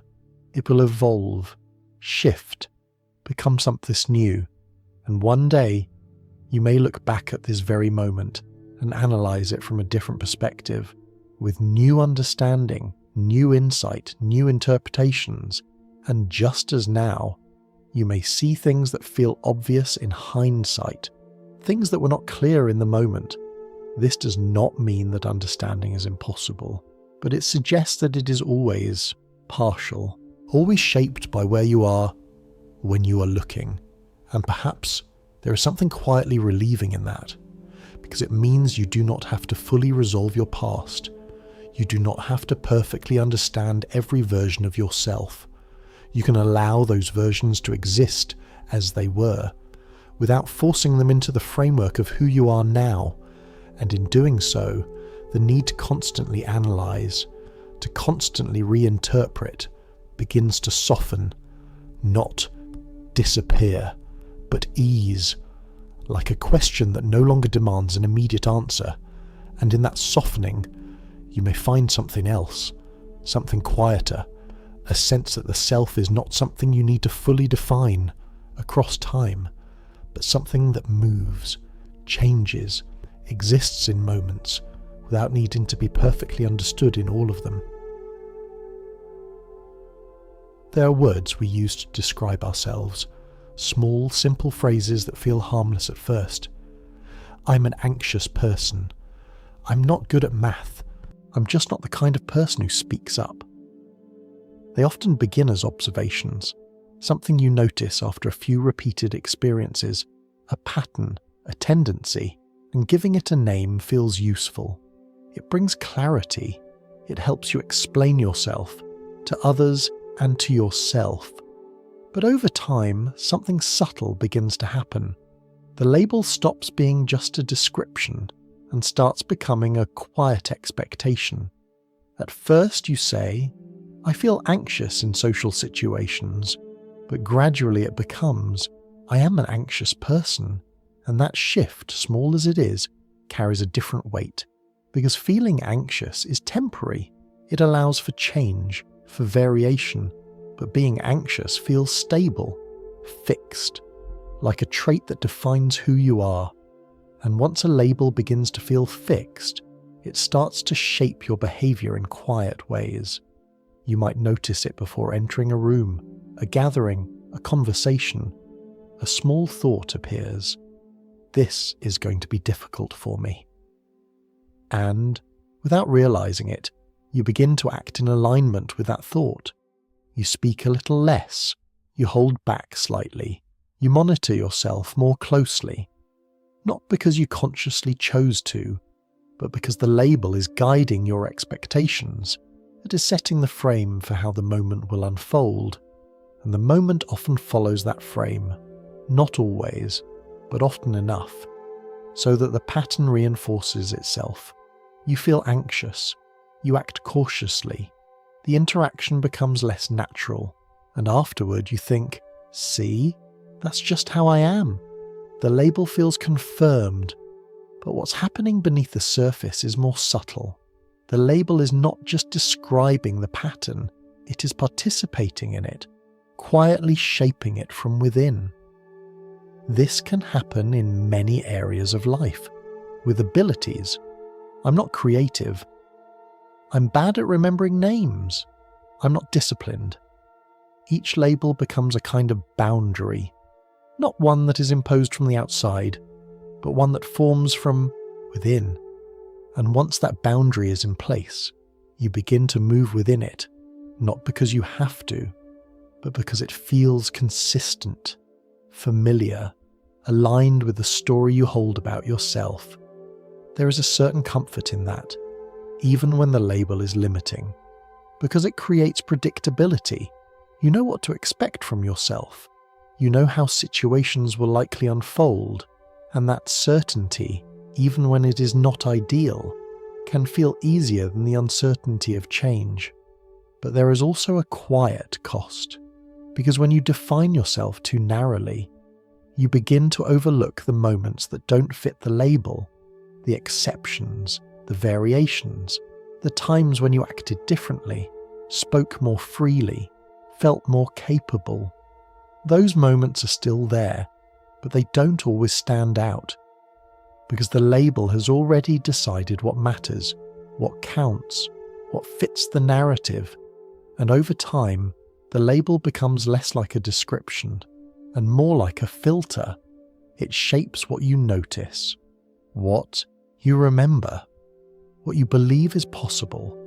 And this is where it connects back to everything we've explored: the storyteller, the observer, the way memory shifts. Because identity is not just something you are. It is something that is continuously reinforced through attention, through interpretation, through repetition. Each time you think, "This is just who I am," you strengthen that pattern slightly, not in a rigid way, but in a soft, cumulative way, like a path that becomes easier to walk the more often you take it. And gradually the path feels like the only way forward, even though, in reality, there are many paths. This becomes even more complex when labels come from outside, from other people, from early experiences, from moments where someone described you in a certain way and the description stayed. You're shy, you're sensitive, you're not the academic type. At the time, these words may have felt small, even insignificant, but repeated enough, they begin to settle, to become part of how you see yourself. And once they are internalized, they begin to guide your behavior in the same quiet way, not as commands, but as expectations. And expectations, when left unexamined, can become self-fulfilling. You act in ways that align with them, and those actions produce outcomes that reinforce them, not because they are inherently true, but because they have become part of the structure you're operating within. And so, a loop forms, a gentle cycle, label to behavior to confirmation to stronger label. It does not need to be forced. It unfolds naturally, quietly, over time. But here is something important to notice. A label is not the same as the experience it describes. It is a summary, a simplification, a way of compressing something complex into something manageable. And while that can be useful, it also means that something is lost in the process. The nuance, the variation, the possibility, the part of you that does not fit neatly into a single word. So perhaps instead of asking, "Is this label true?" there is another question, a softer one. What happens when I hold this label less tightly? Not removing it completely, not rejecting it, but loosening its grip, allowing space for moments that don't align with it, for actions that fall outside of it, for experiences that surprise you, because identity does not need to be fixed to feel real. It can be flexible, responsive, open to change, and in that openness, something begins to shift. The label is still there, but it is no longer defining every moment.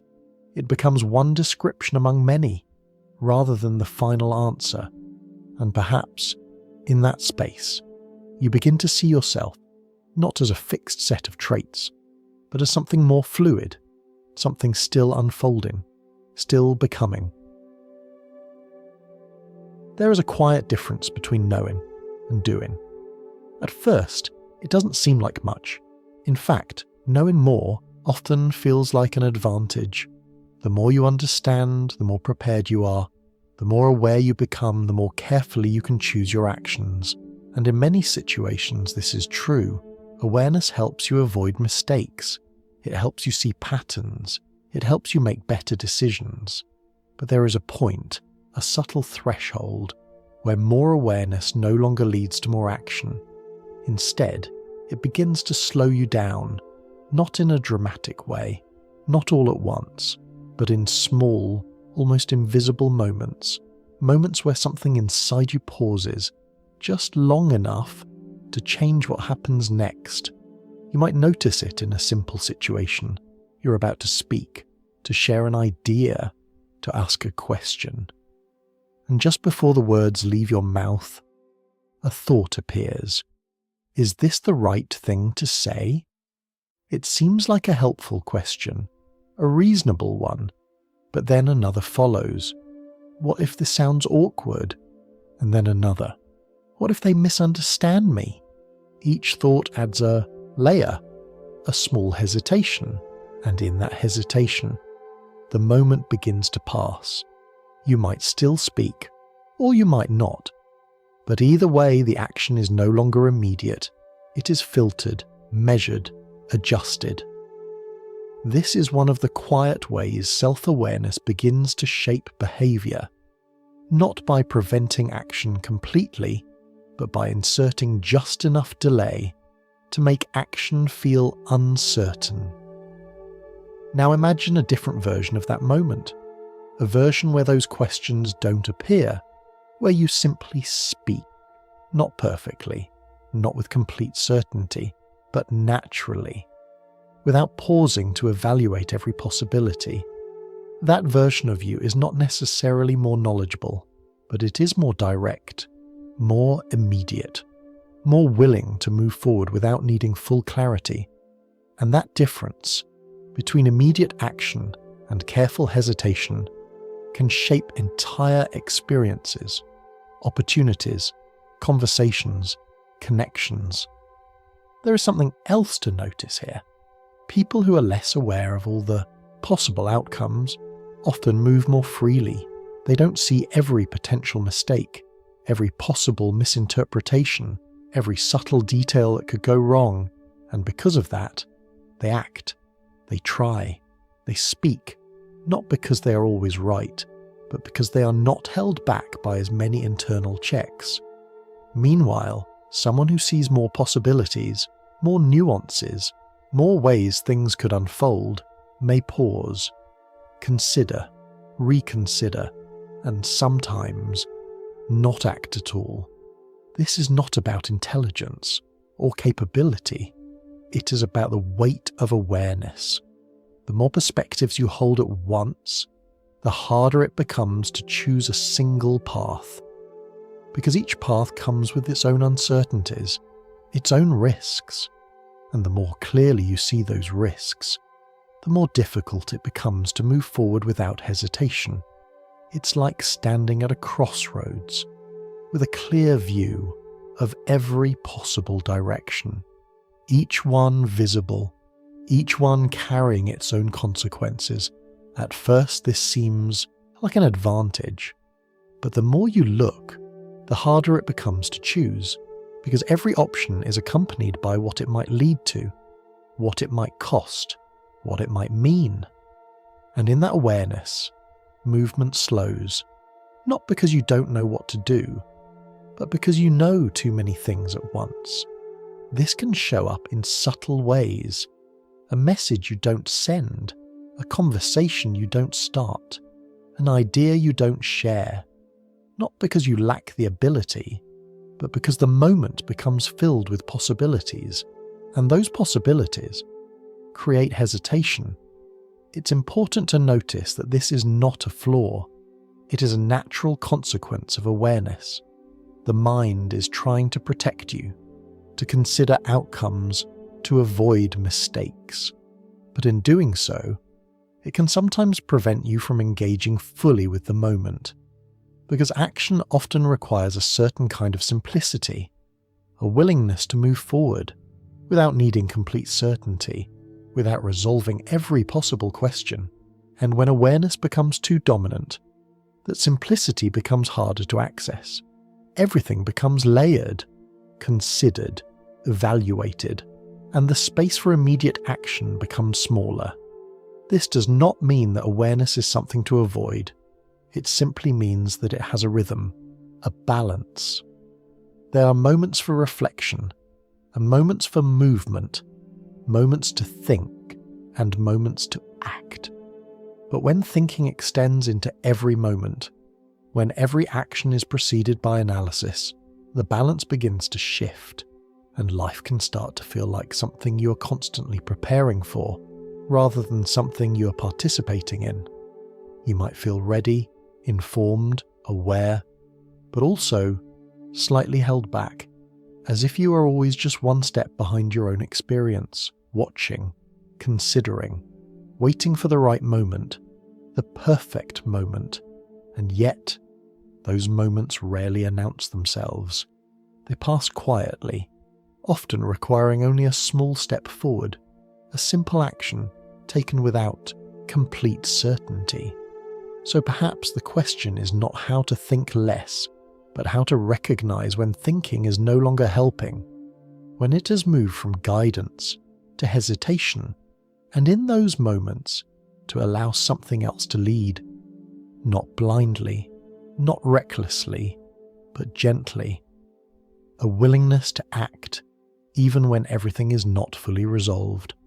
Because sometimes the most natural version of you is not the one who has thought everything through, but the one who is willing to move before every question has been answered. There is a quiet pattern that runs through much of the world around you. It does not announce itself, it does not feel forceful, and yet, once you begin to notice it, it becomes difficult to unsee. It begins with something very simple, a suggestion, a small idea placed gently in your mind.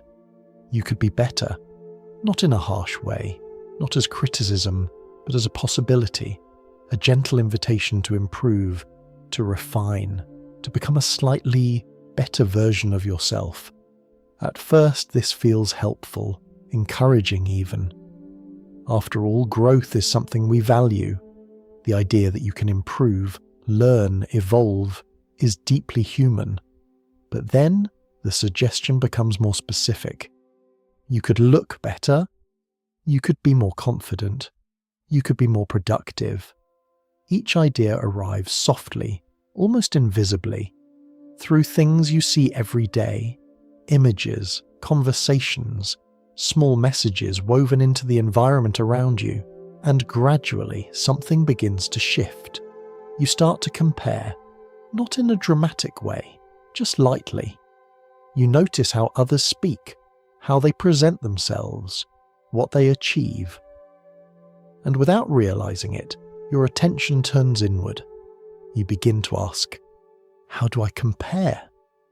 Am I doing enough? Could I be doing this better?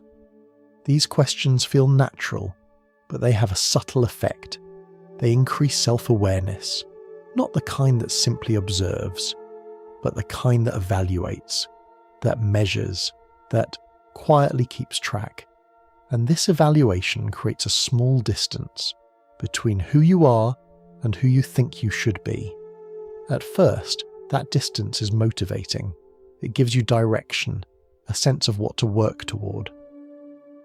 But if it continues, without pause, it can become something else. A constant background pressure, a feeling that you are always just slightly behind where you could be. This is not necessarily intentional.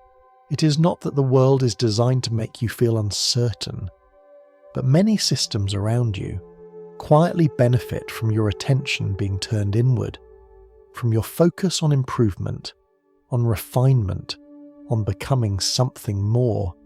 Because when you feel that distance, you begin to look for ways to close it, solutions, guidance, methods, and there is no shortage of those. Advice on how to speak more confidently, how to think more clearly, how to organize your time, how to understand yourself more deeply.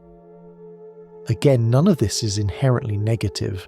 Much of it can be genuinely helpful. But when combined with constant self-awareness, it can create a subtle loop, a gentle cycle that repeats itself. You notice something about yourself. You feel it could be improved. You look for ways to improve it. You apply those ideas, and then you notice something else, another area, another possibility, another version of yourself that seems just slightly out of reach, and so the cycle continues. Not in a stressful, overwhelming way, but in a quiet, ongoing way, always moving forward, but never quite arriving. This can create a feeling that is difficult to describe, not dissatisfaction exactly, but a sense that you are always in the process of becoming and never fully allowed to simply be. And because of this, self-awareness remains active, constant, always scanning, always adjusting, always asking, what else can I improve? What am I missing? What version of myself should I be aiming for next?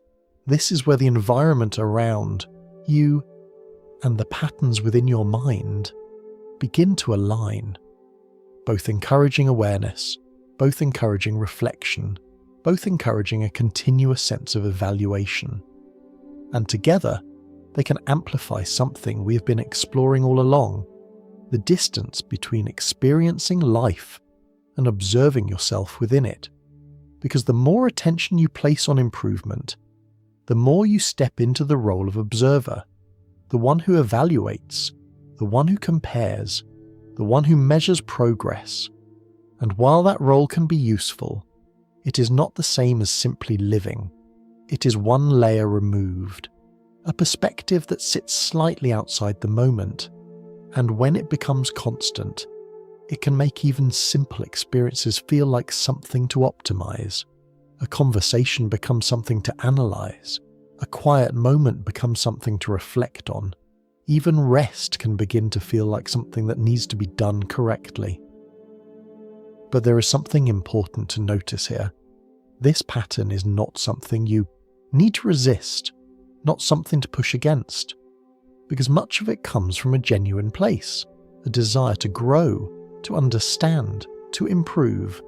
Instead, it can be helpful to simply recognize it, to see how easily attention turns inward, how naturally evaluation arises, and how quickly the mind begins to measure itself against an imagined standard. And in that recognition, something softens, because once you see the pattern, you're no longer completely inside it. You can begin to choose when to engage with it and when to let it rest, to allow moments where you're not improving, not refining, not becoming something else, but simply existing as you are, not as a final version, not as a perfect version, but as a version that does not need to be evaluated in every moment.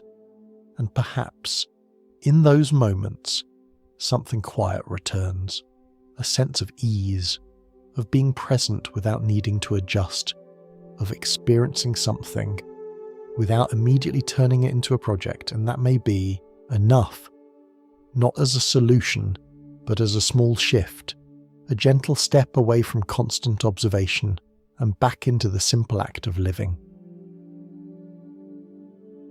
There is a quiet question that has been following us all along, sometimes clearly, sometimes just beneath the surface. A question that feels important, almost necessary.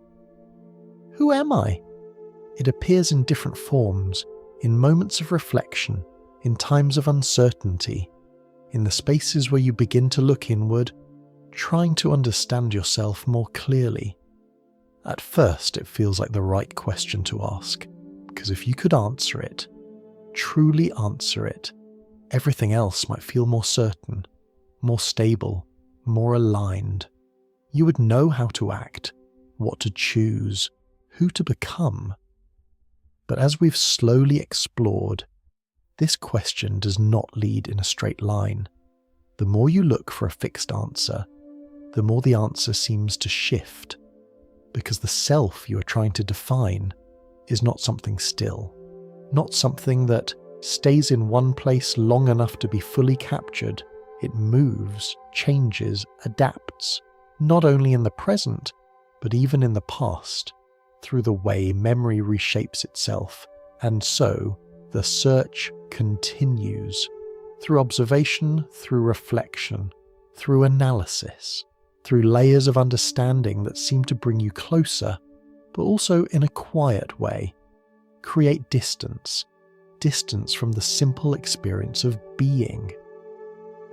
There's another way this question has been approached. In different parts of the world, in different traditions, a slightly different perspective. Instead of asking, "Who am I?" the question becomes softer, less about defining and more about noticing, less about finding a fixed answer and more about seeing what is present. In this view, the self is not something solid that needs to be discovered. It is something fluid, something that arises in each moment and changes with it, like a river, always moving, always flowing, never exactly the same from one moment to the next. You can point to it, you can name it, but you cannot hold it still. And if that is the case, then the need to define it completely begins to soften, not disappear, but loosen. Because if the self is always changing, then any fixed definition will always be slightly incomplete. And perhaps that is not a problem. Perhaps it is simply the nature of things. There is a quiet freedom in that, not a dramatic freedom, not something that arrives all at once, but a gentle shift, the sense that you do not have to fully understand yourself in order to live. You do not have to resolve every question before taking a step forward.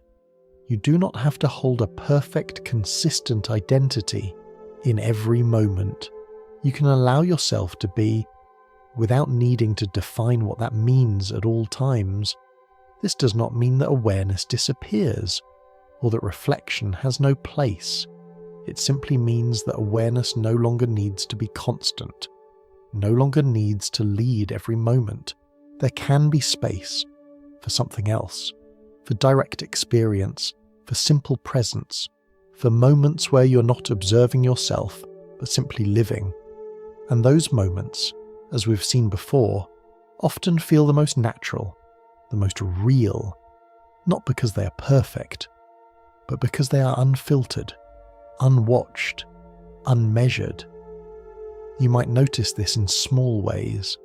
A moment of laughter that arrives without hesitation, a walk where your thoughts fade into the background, a conversation where you forget to monitor yourself and simply respond. In those moments, there is no question of identity, no need to define who you are. There is only experience, and perhaps that is enough. Because the more you try to observe yourself completely, the more layers appear, the more reflections form, the more distance is created. But when you allow that process to rest, even briefly, something else becomes visible. Not a fixed self, not a final answer, but a kind of openness, a space where you can move without needing to fully understand the movement, where you can feel without needing to explain the feeling, where you can act without needing to analyze every possibility. This is not about abandoning thought or rejecting awareness. It is about balance, about recognizing when observation is helpful and when it begins to pull you away from the moment, and gently, without force, allowing it to step back just enough for experience to come forward again. There is a quiet simplicity in that, one that does not require effort, or perfection, or complete clarity, only a small shift in attention from watching to being. And so, perhaps the question is not, "Who am I?" but something softer, something that does not demand a final answer, What is happening right now, before I try to understand it? And in that question, there is space. Space for experience to unfold without being immediately shaped into a story, without being measured against an idea, without being turned into something that needs to be explained. Just space. And in that space, there is a kind of quiet ease, a sense that you do not have to arrive at a final version of yourself. You do not have to solve the paradox completely. You can simply notice it, gently, without needing to resolve it, and allow life to continue, not as something to be fully understood, but as something to be lived. And so, we've reached the end of tonight's exploration. Whether your eyes are still open, or you're already drifting somewhere between waking and sleep, thank you for being part of this quiet journey. If you'd like to return again for more gentle wanderings, you're always welcome. But for now, there's nothing left to figure out, nothing left to define, only the soft, steady rhythm of this moment and the quiet permission to rest within it. Sleep peacefully, wherever and whenever you may be.